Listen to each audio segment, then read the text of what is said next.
صباح الفل والسعادة والجمال على كل مشاهدينا اللي بيتابعونا في كل مكان في العالم جوه وبره مصر. اهلا بيكم معانا في حلقة جديدة ودانتيل. حلقتنا النهاردة الفقرة الأساسية فيها هنتكلم عن موضوع شديد الخطورة، مشاكل مرحلة البلوغ اللي من ضمنها العادة السرية. هنفتح معاكم الموضوع ده، لو اي حد عنده مشاكل خاصة بمرحلة البلوغ يا ريت يكلمنا في الفقرة دي مع الزميلة صفاء سامي. وهيكون معانا ضيوفنا في الفقرة استاذ دكتور هاشم بحري استاذ الطب النفسي، وكمان دكتور احمد راغب مدرس الامراض المسالك البولية والتناسلية والذكورة بكلية طب جامعة بني سويف.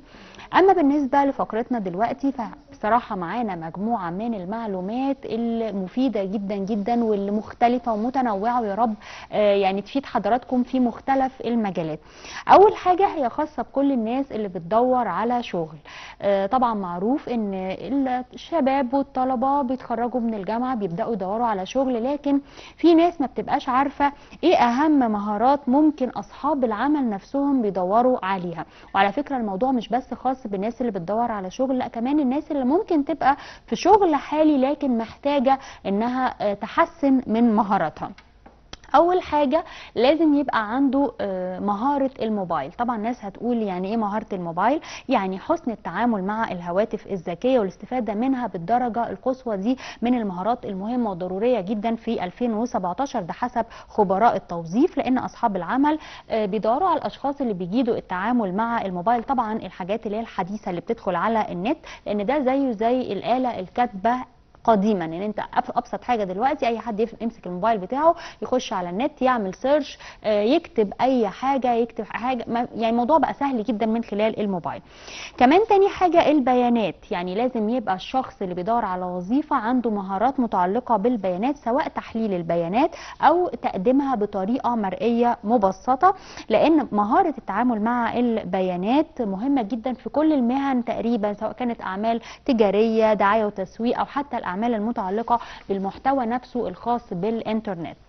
كمان المرونة، أكيد ما ينفعش واحد يبقى بيدور على شغل ما عندوش قدرة التواصل مع الآخرين أو المرونة في التواصل الجيد مع الآخرين. دي مهمة جدا جدا، لازم أي حد بيدور على شغل يكون بيتقنها.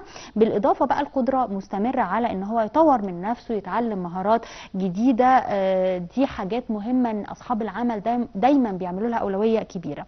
كمان لازم يبقى عنده مهارة البحث على الإنترنت، دي مهمة جدا، لأن مخاطبة محركات البحث المنتشرة على الانترنت لازم يبقى عارف ايه المحركات او المواقع الكويسة اللي يقدر ان هو يستقي منها المعلومة، ويكون كمان المعلومة فيها مصداقية. واخر حاجه في الخبر ده العمل الجماعي اللي احنا دايما بنأكد عليه في مصر، ازاي نشتغل كتيم وورك، رغم ان هي حاجه قديمه لكن طبعا اصحاب الاعمال دايما بيأكدوا عليها، لان النجاح دايما بيكون نجاح جماعي مش نجاح فردي. فمهم جدا ان هو يكون قادر على التعامل وسط فريق. تاني خبر او تاني معلومة معانا النهاردة هي خاصة بالمخطوبين وللبنت تحديدا. في جمل لازم تبعد عنها لو هي عايزة تتمم جوازها على خير. معروف طبعا ان فترة الخطوبة بالذات في الفترة اللي قبل الفرح على طول يعني بيبقى منتشر فيها قوي المشاكل وضغوط مادية، وبيبقى كل متوتر. ففي 5 جمل لو البنت قالتهم لعريسها ممكن الجوازة تبوظ. اول حاجه جمله يلا نتحاسب. معروف طبعا ان العريس بيبقى تحويشه عمره كلها بيحطها في الفرح وفي الجواز. لما بتيجي العروسه قبل الفرح بكام يوم وتقول له تعالى بقى نتحاسب، فتبدا تفكره بتحويشه العمر اللي ضاعت، ده بالتالي بيخليه يحس ان هو ايه بلاها الجوازه دي. تاني حاجه جمله انت اتغيرت. الجمله دي برضو يعني من الحاجات اللي هي ممكن تضايق قوي الراجل، لان طبيعي الفتره دي بيبقى فيها نوع من انواع التغيير في المشاعر والتغيير في السلوك، وده امر طبيعي جدا جدا. فلما اجي اقول انت اتغيرت ده بيزود الامر صعوبه، فالراجل بيبدا يحس بالضيق وممكن يرد عليها ويقول لها لا على فكره انت اللي اتغيرتي، فتقوم مشكله. كمان كلمه مش قادره اتحمل، دي يعني من الكلمات برضو اللي الراجل بيتضايق منها، او كلمة كفاية، او كلمة انا بقيت بخاف منك. دي كلها بتخلي الراجل بقى هو اللي يخاف من عروسته او من حبيبته، الانسان اللي عايز يرتبط بيها، لانه هيقول ان هي شخصية ما عندهاش قدرة على تحمل المسؤولية ومش هتقدر تتحمله بعد كده، فده بيزود برضو توتر الاجواء ما بينهم. واخر جملة بقى برضو تبعد عنها تماما البنت، جملة انت ما بتحبنيش، لان هو بيحس ان الجملة دي لو اتقالت في اوقات قبل كده او خلال فترة الخطوبة هو لازم يعني هو كراجل بقى يثبت ان هو بيحبها، فبعد كل اللي عمله بيحس ان جملة انت ما بتحبنيش دي ولسه بعد كل اللي عمله بتتهمه، فبيحس انها نوع من انواع الدلع اللي مش وقته. نيجي بقى للخبر اللي بعد كده لكل السيدات اللي في الأربعين من عمرهم أو داخلين على سن الأربعين. دي مجموعة من النصايح الطبية للحفاظ على الصحة والرشاقة. معروف ان الست في مرحلة الأربعين بيبدأ يحصل في جسمها بعض التغيرات الهرمونية، سواء بدأت بعلامات زي مثلا انقطاع الطمس او لا، لكن لازم كده كده انها تتبع نظام طبي بيؤدي بيها الى الرشاقة.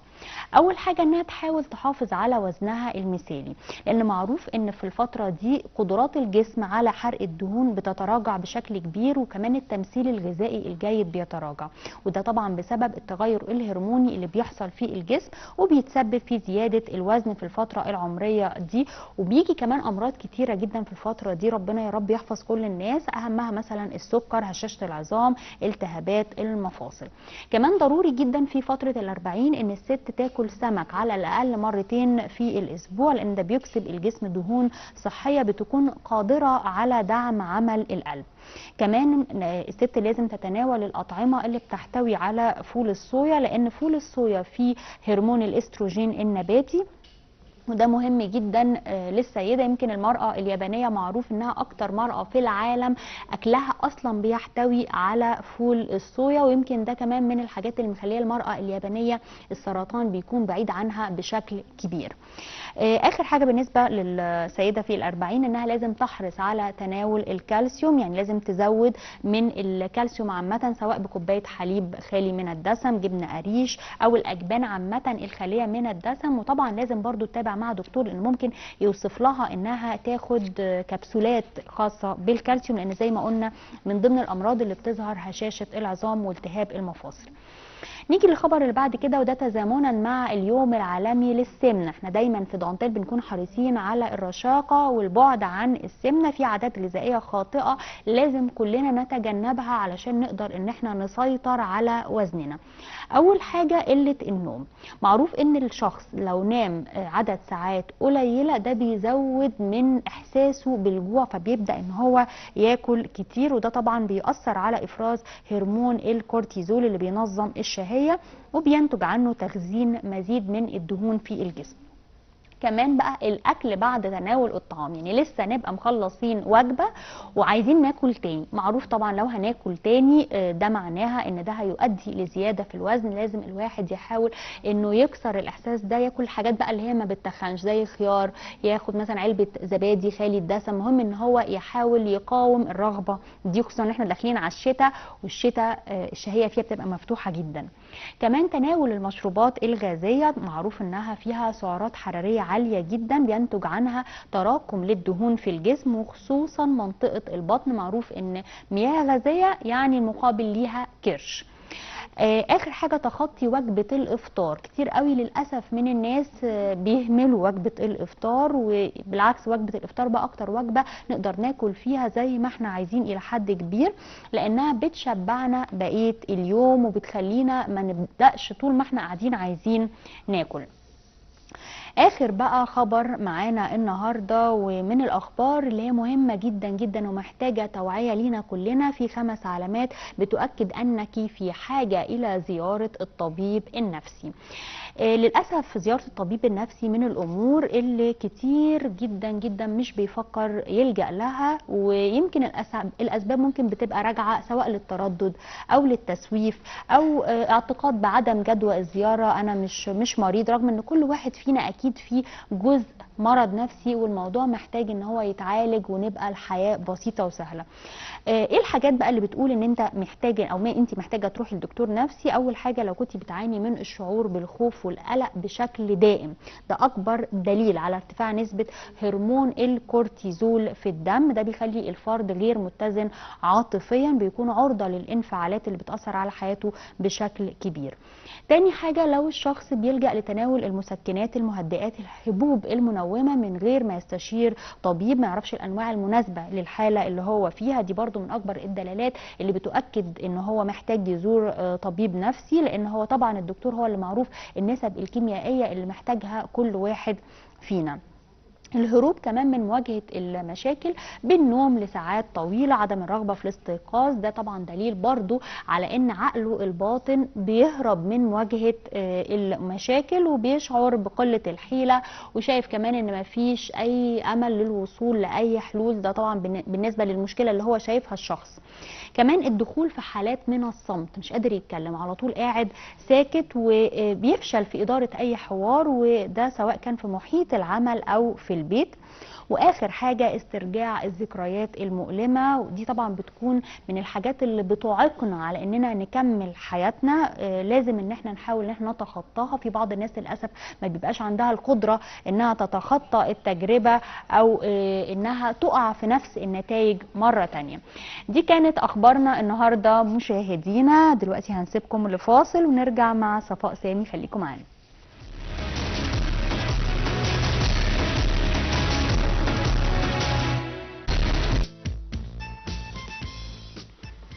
مشاهدينا اهلا بيكم مره ثانيه، لسه مكملين في دانتيل زي ما عودناكم، لينا حلقتين في الشهر بنتكلم فيها عن الثقافه الجنسيه وازاي نوعي المجتمع ويكون عنده شويه رؤيه بطريقه علميه وبطريقه نفسيه سليمه عن الثقافه الجنسيه. كنا اتكلمنا الحلقه اللي فاتت عن العاده السريه ومشاكلها، واضطرينا كمان نتيجه لردود الفعل اللي كانت متميزه جدا من جمهورنا وطلب اكتر، لان كان في اسئله كتير جدا لسه ما كملناش عن العاده السريه. بنكمل كمان الحلقه دي عن العاده السريه، ولكن كمان بالاضافه اليها مشاكل الافلام الاباحيه اللي ممكن يكون افراد او بعض الشباب بيتفرجوا عليها، ده بيأثر ازاي عليهم، على حياتهم الجنسيه بعد كده، علاقاتهم مع ازواجهم، وكمان حالتهم النفسيه. بيشرفنا ضيوفنا الكرام الدكتور هاشم بحري، استاذ الطب النفسي بجامعه الازهر. اهلا بيك يا دكتور. اهلا بيك. وكمان دكتور احمد راغب، مدرس جراحه المسالك البوليه والتناسليه والذكوره بجامعه بني سويف. اهلا بيك يا دكتور. اهلا وسهلا. دكتور هاشم، في الاول ابدا مع حضرتك. يمكن احنا الحلقه اللي فاتت كنا بنكمل او كنا اتكلمنا عن العاده السريه، وقلنا انه اكيد كل حاجه وراها سبب، وراها كلمه ليه بنعمل كده، ليه بيلجأ الشاب او الشابه، البنت صحيح. او الولد لده. نكمل بقى موضوع ليه. اوكي. هو عادة العلاقة الجنسية بتبقى محتاجة طرف اخر. الطرف الاخر ده محتاج مجهود، يعني ما هواش كده حاجة بسهولة ان الواحد يقيم علاقة انسانية مع طرف اخر، وده محتاج وقت ومحتاج مشاعر ومحتاج تواجد ومحتاج اهتمام، والاهتمام المتبادل ده بيخلي العلاقة الفراشية بين الاتنين علاقة جميلة ولطيفة. لكن بما ان ده مش موجود والعلاقة مقطوعة، فبعض الناس بتلجأ الى موضوع العادة السرية. فاحنا في موضوع الاسباب، في عندنا يا اما الراجل عنده مشكلة في التواصل او هي عندها، او طريقة التواصل بينهم فيها عليها تأثير، يا اما هم مش عندهمش ثقافة جنسية هم شخصيا، او في معلومات بتدخل لهم ان الجنس الصح كذا مع ان هو ده الجنس الغلط، وان الصح كان هو بتاع الفطره بتاعتهم. يعني الفطره زي ثقافه جنسيه كويسه قوي، لكن الخزعبلات اللي بتتم في الاعلام اللي هو عن طريق الافلام الجنسيه او حاجه كده بيخلي الناس عندها اسئله مطروحه كتير جدا، وانه اكيد العلاقه مع الزوجه مش كويسه، لانه معلومات اللي وصلت له سيئه جدا، يا اما على جسمه هو شخصيا او جسمها او العلاقه اللي بينهم، فبقى عنده نوع من انواع الفانتازيا اللي هي غير حقيقيه، وبالتالي غير موجوده على الواقع. بالظبط، دي مش منطقيه. وبالتالي احنا بندخل في موضوع بحث بقى الدكتور احمد هيبقى اكثر من الكفاءه في دي اللي هو الاعضاء نفسها، اشكالها، نوع العلاقه نفسها، طب تاخد وقت قد ايه، طب الانسان عنده قدره قد ايه، وتلاقي ارقام فلكيه عماله بتتكلم، الواحد بيتكلم عليها، وده بيأثر جدا على اندماج الاثنين في العلاقه، وبالتالي بتخليهم ينسحبوا الى العاده السريه. طيب دكتور احمد، دكتور هاشم كان بيتكلم انه في جزء عضوي مرتبط بالموضوع. فكره الموضوع يقعد قد ايه، او الفانتازيا اللي ممكن الشاب او البنت حتى يشوفوها في الافلام دي، فبالتالي بتبقى، هل ده بيبقى نابع انه مثلا هو ممكن يكون عضويا هو مش سليم، او عضويا هو مش واثق في نفسه، او عضويا هي حاسه ان هيبقى في مشكله معاها في الشكل الواقعي او في الحياه الواقعيه؟ ده ممكن يبقى وارد موجود. ممكن طبعا. هو يعني هي زي ما دكتور هاشم قال، ليه بيلجأ لها؟ ممكن نقول تأخر كمان، يعني سن الزواج دي نمره واحد. نمره اتنين زي ما دكتور هاشم قال برضو ان انا عشان يبقى في علاقه زوجيه محتاج اجواء، فبالتالي لما يبقى في يعني اشباع للرغبه الجنسيه بطريقه ذاتيه سهله متوفره حالا دلوقتي، مش محتاج يعني احضر الاجواء دي، مش محتاج يعني يبقى في استعدادات وفي تجهيز للعلاقه دي.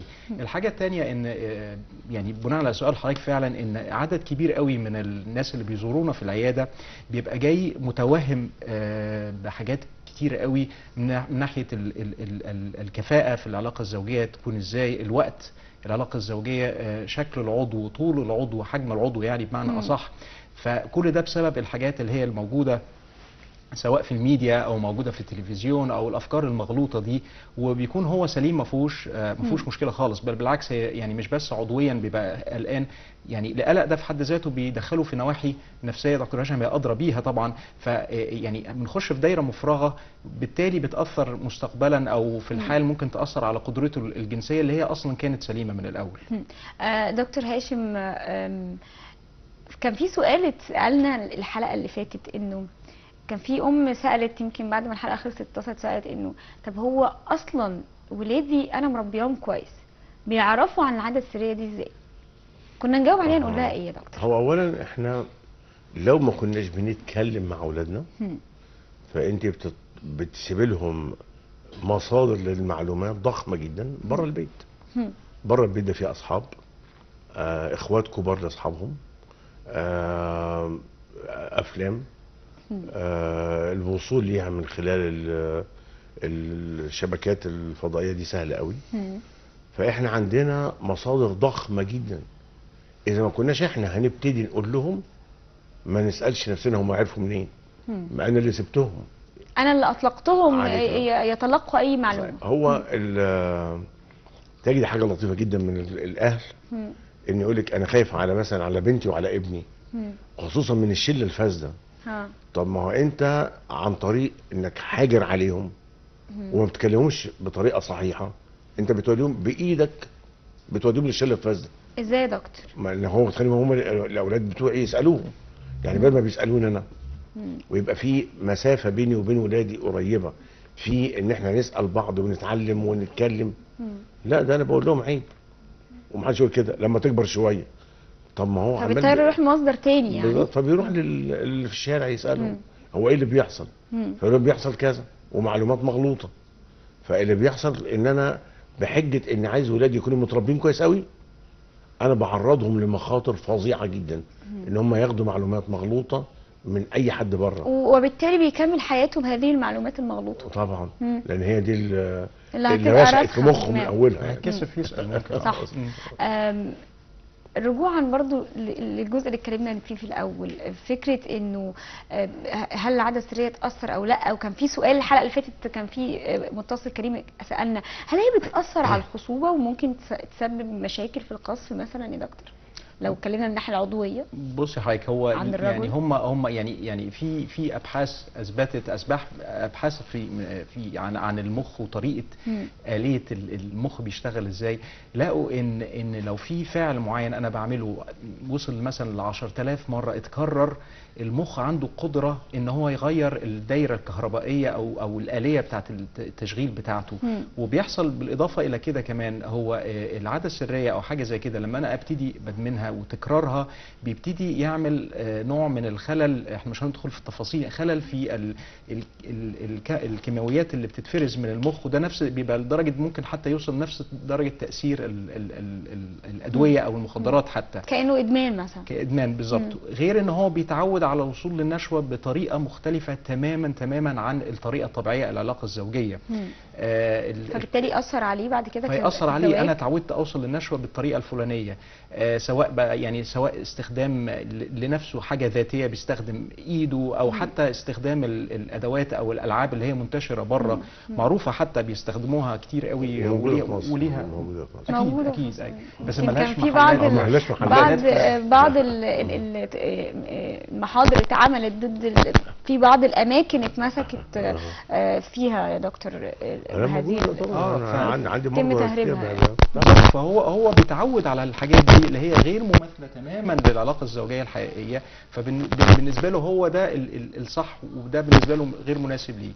بس نضيف الى كده بقى ان ممكن كمان بيحصل ساعات اصابات للاعضاء التناسليه بسبب عدم الوعي بخطر الموضوع ده وتكراره زياده عن اللزوم. دكتور احمد استاذنك نطلع فاصل سريع ونرجع مره ثانيه. مشاهدينا فاصل سريع ولسه مكملين. لكن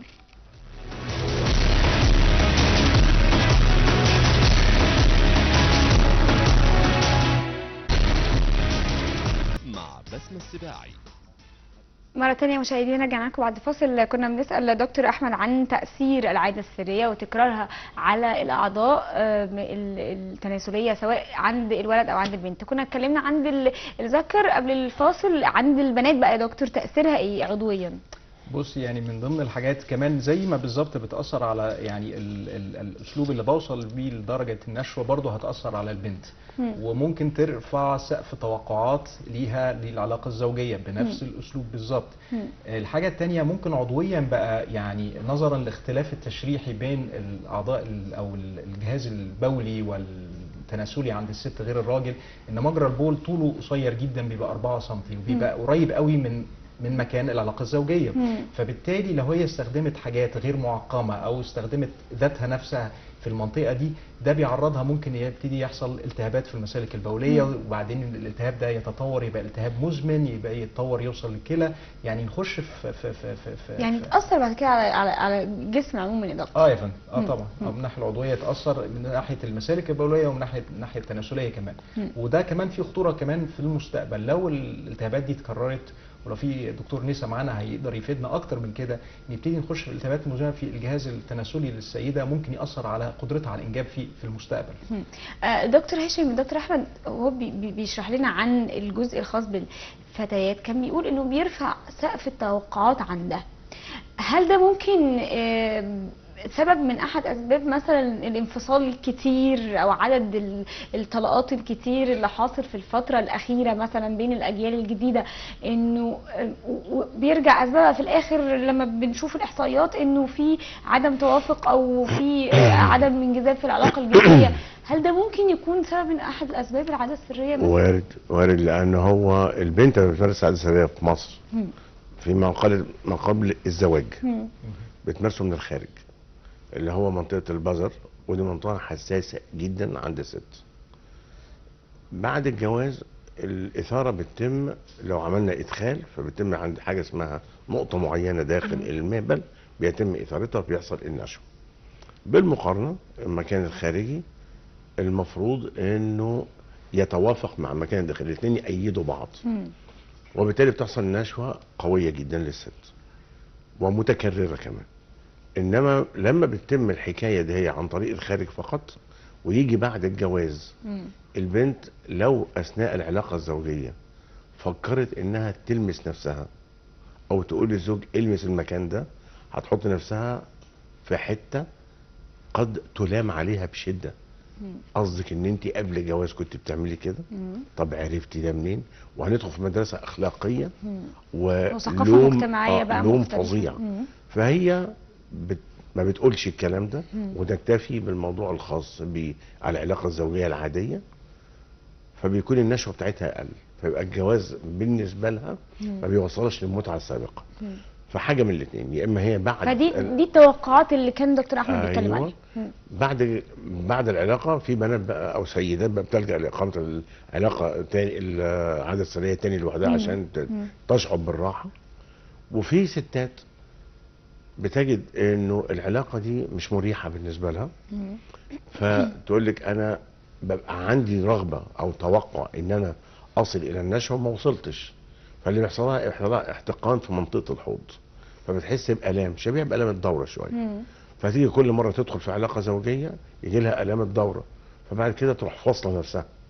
يبقى في علاقه زوجيه لكن هي مخها مش في العلاقه، موجوده في حاجه تانية خالص بقى. كمان اللي بيحصل، ما هو ده عشان ترحم نفسها من المغص والكلام ده، فتقول لي بقى انا هنزل مع الاولاد المدرسه واديهم الدرس والعلاقه ده اللي بيعمل الجاب او بيعمل ما هو بيقول بيجي بقى الراجل هنا في الحته دي يقول لك ايه، انا مراتي بارده.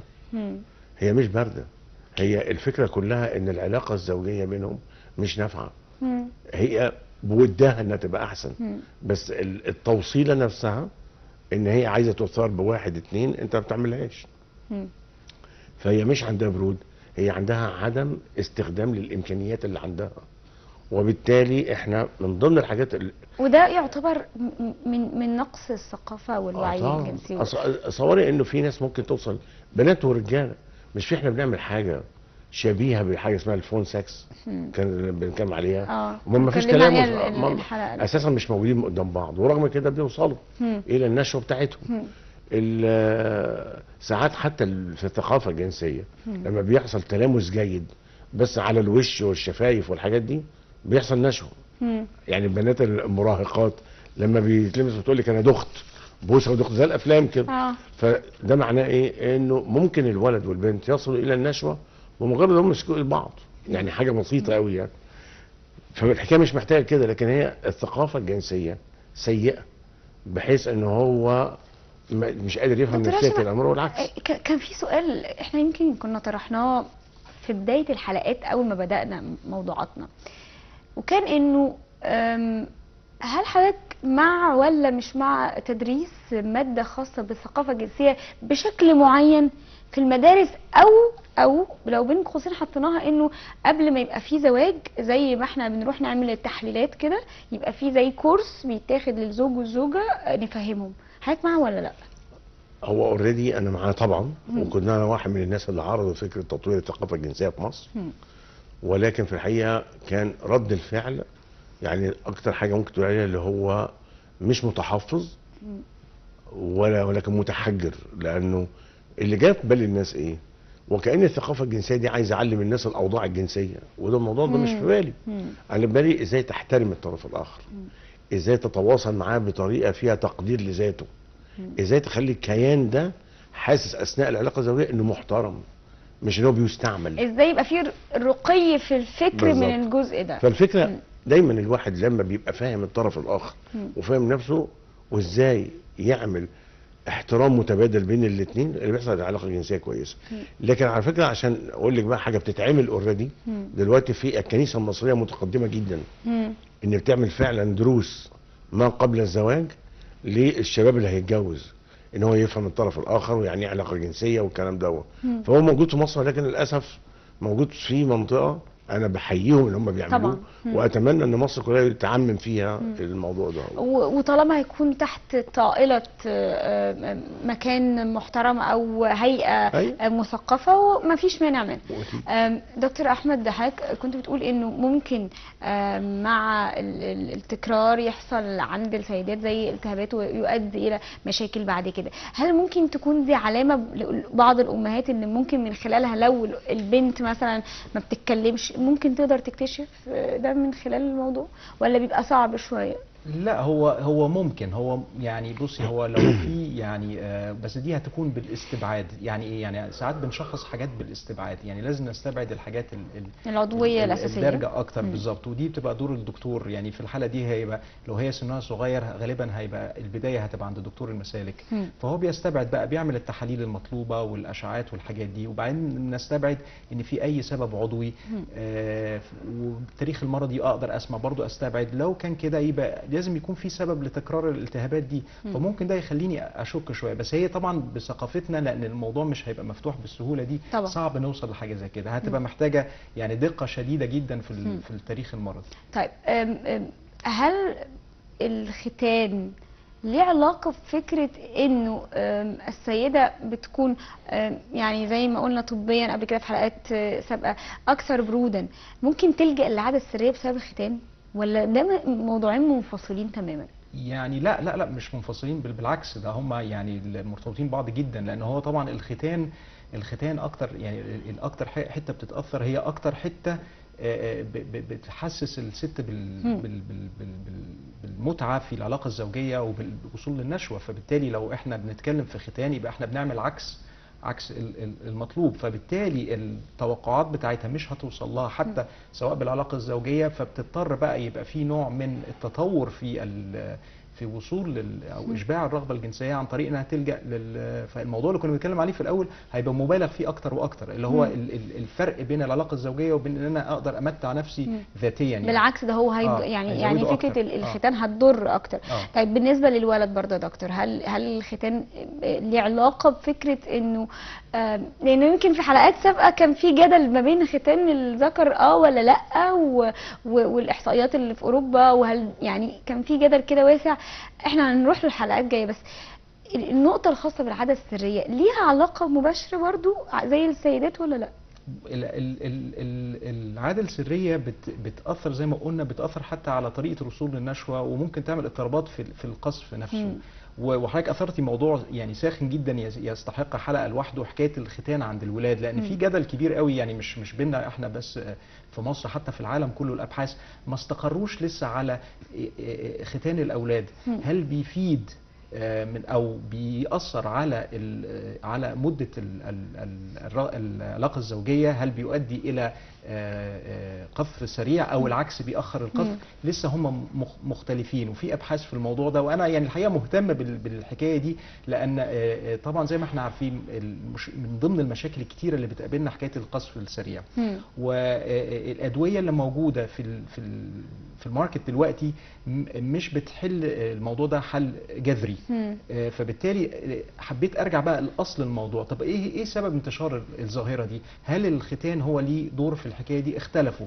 في ناس بتؤيد ان الختان هو السبب في القذف السريع، بما ان انا يعني بغير شكل العضو من في جسم متحرك او في جزء منه متحرك اثناء العلاقه الزوجيه، فبالتالي الحساسيه القضيب بتبقى اقل، فيسمح باطاله العلاقه الزوجيه.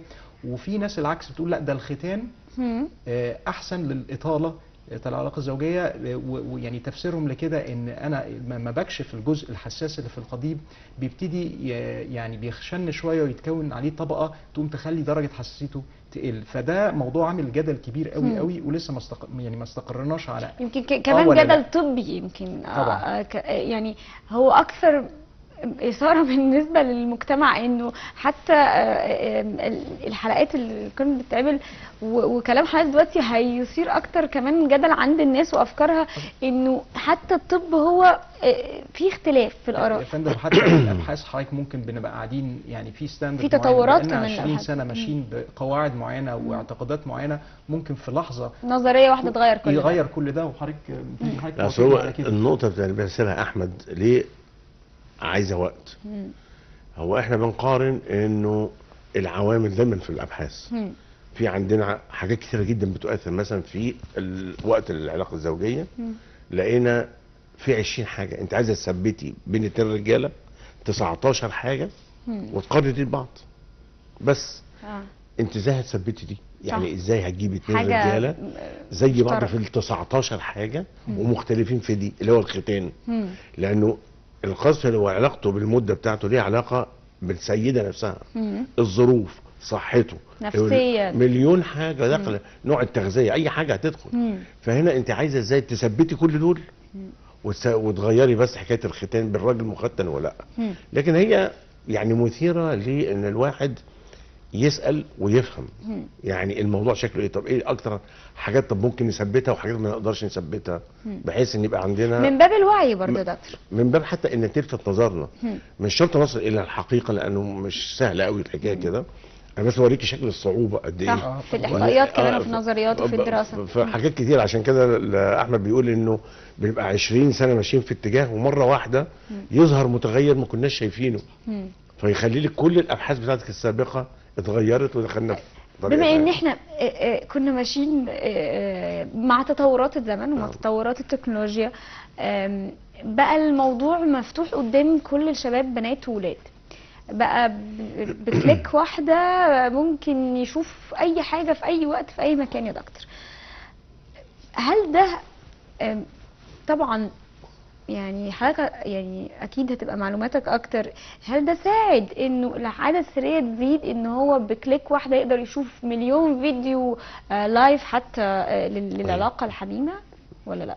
هو في عندنا حاجات كتيرة جدا حصلت، هم. وهي الإباحية الفظيعة الموجودة، هم. ومش بس تجارة أفلام البورنو أو الأفلام الجنسية، لكن بنقرا إنه فلانة الفلانية مثلا في بمناسبة إنجابها هم. عرضت أفلام علاقتها الزوجية قبل الإنجاب، فده عمل لها قد كده دعاية، وبالتالي المخرجين بقوا ينقوها في الأفلام إن هي جريئة أكتر في أفلامها. هم. فتجد ان الحكايه كمان بقت غريبه قوي. يعني ايه ازاي اعمل انتشار لاسمي في السوق عن طريق ان انا اجيب افلام حاجه قصدك انه ده بقى ترند، انه او قد يصل الى فكره انه ما بقاش في مشكله انه انا ابقى كده يعني؟ بالظبط حضرتك انها تقصد تعلن. ده؟ ده بقت يعني بنشوف بقى في الحاجات الاجنبيه دي هي انهم بيعلنوا ده. هو ده هم حرين فيه، هم. ولكن ده بيوريكي التاثير اللي على مخ الانسان عندي شكله ايه. هم. انه الله الدنيا سهله قوي، وايه الحكايه ده حتى الست جايبه افلامها مع جوزها وحطاها على الشاشه بمزاجها، وفي اباحيه في الموضوع، وان احنا الكابت بتاعنا هو اللي مودينا في داهيه. هم. طيب احنا ممكن نعمل زيهم؟ لا. يبقى نعمل زيهم ازاي؟ في الاوضه لوحدنا، فعيش في الفانتازيا اللي هي احنا شفناها دي. ففي تاثير دايما عندنا. لقينا انه في بحث اتعمل سنه 2000 من 16 سنه، انه الشباب اكتر حاجه بتؤثر عليهم وتغير من سلوكهم هو الاعلام. هم. نمرة 2 الأصدقاء من نفس العمر. نمرة 3 الأهل من نفس العمر. نمرة 4 النصيحة المباشرة من الأب والأم. هم. فإعلاميا الأولاد عندنا مخهم متاكل بالإعلام. هم. يا ترى أنهي بكل إعلام؟ وسائله بقى. طبعا أنهي بقى نوع، هو هيختار أنهي قناة. هم. علشان كده يعني من ضمن الحاجات اللطيفة جدا مرة عملوا بحث الأولاد وتأثير أفلام الرعب عليهم. هم. بعد كده طبعا القنوات اللي بتنتج الكلام ده عملوا ابحاث مضاده وقالت تخرب بيتهم. طبعا. فلو قال لك ايه الولد اللي بيختار يتفرج على فيلم عنف عنده هو اساسا عنف داخلي في البيت، هم. فبيطلع الطاقه دي في جوه في الفيلم في ده. الفرجه دي. بتوع الافلام السكس عملوا كده، قال لك الاولاد بنفس الكونسبت بقى. اللي بيتفرجوا على كده عندهم مشاكل او عندهم قفله في العلاقه بين الاولاد واهلهم، وبالتالي بيلجأوا للموضوع ده. فالاعلام لو انا سبته بغير توجيه او مناقشه مع الاولاد اللي هيحصل ان عقلهم هيتاكل، لان كم المبالغه والفساد اللي جواه غير طبيعي، بحيث الانسان اللي شخصيته مش مستقره وكم هيتهز. السهوله يا دكتور كمان أيوة. اللي بقت متاحه بالنسبه له. والله انت فرقت عارفه يعني. هل كمان يمكن احنا واحنا بنذاكر الحلقات دي انه هو الموضوع من زمان كان موجود وبيتم او موجود عاده سريه من زمان، بس فكره تطور الاجيال وتطور التكنولوجيا فرق في العدد وفي الاحصائيات؟ صحيح اسهل بقت ولا أسهل كتير. اكتشفناه؟ يعني اكتشفنا اعداده. لا انت عندك دلوقتي كنت بتروحي مول، مم. اول ما طلع المول بقت حاجه جميله جدا، وبعد كده اكتشفنا ان دلوقتي عندنا يجي فيه 70 واحد، فانت بعد ما كنت محتاسه في محلين 3 بقى خلاص عندك بقى. 700 فبقت اسهل. مم. فالحكايه سهله، يعني بقت الممارسه بتاعتها سهله، والدافعيه ان الولاد نفسهم بيبقوا مندفعين في العمايل دي. طيب المبرر بقى بتاع ان هو عشان الكبت، طب ده بيتعمل بره ولا لا؟ بيتعمل بره. العاده السريه منتشره جدا بره جدا. رغم انه بره مفيش مفيش قواعد أي مشاكل. دينيه او حتى اخلاقيه تمنع. بس هي دي القدوه. لما كنت بشتغل في LA في لوس انجلوس في اكبر مركز جنسي هناك، لقينا انه المشاكل الزوجيه عند الرجاله في سرعه القذف والانتصاب زيها زي النساء في مصر، مع ان الحكايه مختلفه. طيب. فالكونسبت نفسه موجود، ولكن يا ترى ليه؟ هو ده اللي عليه. طيب ناخد سؤال مدام منى يا دكتور ونكمل مره ثانيه. الو. الو. ايوه اتفضلي. لو سمحت، انا مدام منى من القاهره. اتفضلي مدام منى. حضرتك في مشكله ما بيني وما بين جوزي. فانا مدام منى استاذنك بس وطي صوت التلفزيون سريعا وكلميني من التليفون. اتفضلي مدام منى. الجمله دي مشهوره في كل البرامج. ممكن توطي التلفزيون؟ اتفضلي. بقول لحضرتك ايه، انا تعبانه مع جوزي قوي وسايباله لحد دلوقتي البيت يعني، وقاعده عند اهلي وكده. علشان يعني ايه، يعني هو يعني اول ما اتجوزته كنا في بيت عيله وكده، وانا ما اتجوزته مش عارفه حد يحل لي مشاكلي. لحد دلوقتي بقالي 4 شهور قاعده في بيت اهلي. فمش عارفه اعمل ايه. طيب دكتور هشام ليك اي سؤال؟ كده يعني وكده ان يعني انا وهو يعني في العلاقه الزوجيه وكده متخانقين مع بعض وكده. يعني ايه متخانقين وكده؟ فاهميني بس. يعني انا وهو يعني سوري يعني يعني بعيد عن بعض قوي، يعني هو بعيد عني خالص، يعني بيقعد بالشهر و3 شهور. طب بعد اذنك يا مدام منى، انت متجوزه من امتى اساسا؟ من 2 سنين. بقالي 2 سنين دلوقتي. في اطفال عندكم؟ في عندي طفل ولد، بس لقيته في الفترة الأخيرة دي متغير معايا. بيكلم واحدة تانية. يعني بينام وبيقوم يناديني باسمها. طب انت ليه ما سألتيش، او اكيد سألت يعني، ما سألتوش ليه ان في بعد بينكم وبعض؟ ما انا سألته كتير، قال لي هو انا طبعي كده عشان انا انسان مريض، ما اعرفش ايه ده. انسان مريض؟ طب ليه ما رحتيش معاه عند الدكتور ليه؟ ايه؟ ما جربتيش تروحي معاه عند الدكتور ليه؟ اروح معاه عند الدكتور ليه؟ ما انا ما جربت، بس هو انا بحاول وهو مش عايز. حضرتك هو طبعه يعني. بس انت وغير كده وكده بيشرب حشيش وبيتعاطى مخدرات وبياخد برشام وكده، وانا ما عرفتش غير بعد الجواز، فمش عارفه اعمل ايه. شكرا. وقاعده في بيت اهلي بقالي 4 شهور وخناقات مع اهله، واهله عايزيني امشي وانا اللي ادفع فلوس للمأذون. ماشي، بشكرك جدا مدام منى. دكتور هاشم ودكتور احمد وصلهم جدا السؤال. دخل معانا جزء ثالث بقى يا دكتور، فكره المخدرات هل ليها برضو تأثير وليها علاقه بقى باللي احنا بنتكلم فيه ده ولا لا؟ طبعا ليها. المخدرات اولا بتعمل حاجتين، فيها اضعاف للعلاقه والكفاءه بتاعت الدوره الدمويه والانتصاب والحدوته دي، ولكن فيها جزء مهم جدا هو مخدر. يعني ايه؟ احنا عندنا في الدنيا مخنا ده فيه هنفترض شقين كبار قوي، الغرائز والعقل اللي هو القيم. فانا عجباني واحده بس ده ما ينفعش، لازم اروح اتجوزها. تمام.